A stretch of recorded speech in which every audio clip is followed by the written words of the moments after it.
की आज मुलगी कळमळीने काम करते हे मला खूप आनंद झाला आणि मी इथं आले आणि त्यांच्यासोबत बनवेची आहे आणि सगळे इकडे काय आहेत थोडे सर आहेत सगळ्या सगळे हा परिवार आहे आणि सुद्धा इथं येऊन शोभा वाढवली आपल्या कार्यक्रमाची माझ्या मैत्रीण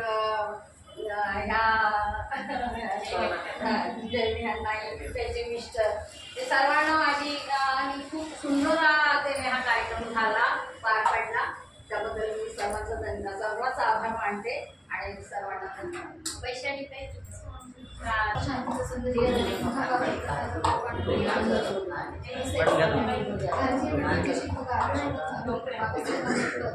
आणि प्रतिभाला तसेच भारतीय बौद्ध महासभेचे पर्यटन प्रचार उपाध्यक्ष चंद्रपूरजी तसेच आजच्या कार्यक्रमाचे अध्यक्ष आनंदी सर यांनाही माझा मैत्रीपूर्ण जय भीम आणि आमच्या पिंपरी चिंचवड UPC सगळ्यांच्या कोषाध्यक्षा नमिताताई जाधव यांनाही माझा मैत्रीपूर्ण जय भीम आणि आपल्या सर्वांनाही माझा मैत्रीपूर्ण जय भीम. तर आज या ठिकाणी शारदांनी जो हा उपक्रम किंवा ही मोहीम जी हाती घेतलेली आहे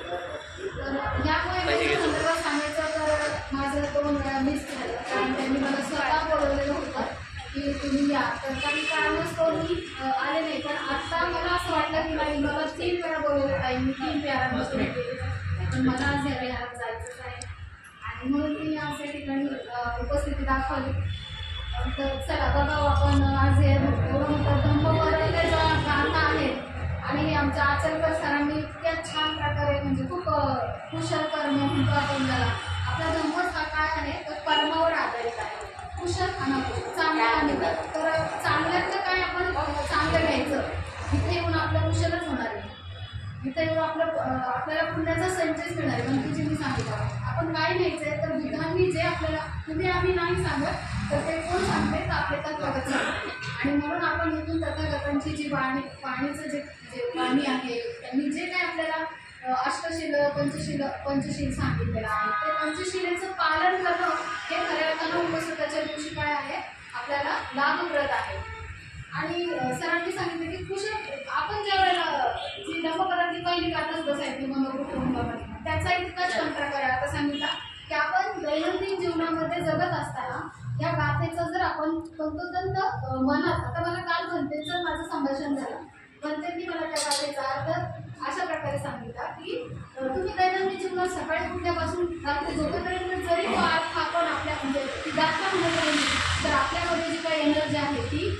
एनर्जी आपल्याला ती मिळत असते आणि त्याच्यातून आपण तसं चांगले वागण्याचा प्रयत्न करत असतो की बाबा आपल्या वाणीतून काही कर्म घडू नये आपण नाही का मन जे आहे ते आपण वाईट काही घेऊ नये जे काही चांगलं आहे चांगल्या मनाने जे काही करू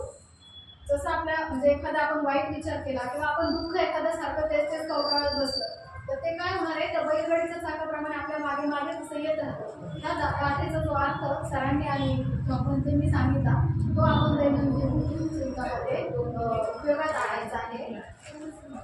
आणि इथं जे सरांचं तो कर्मच म्हणजे पुण्य संचय जो आहे तो वाढलेलाच आहे आणि खऱ्या अर्थाने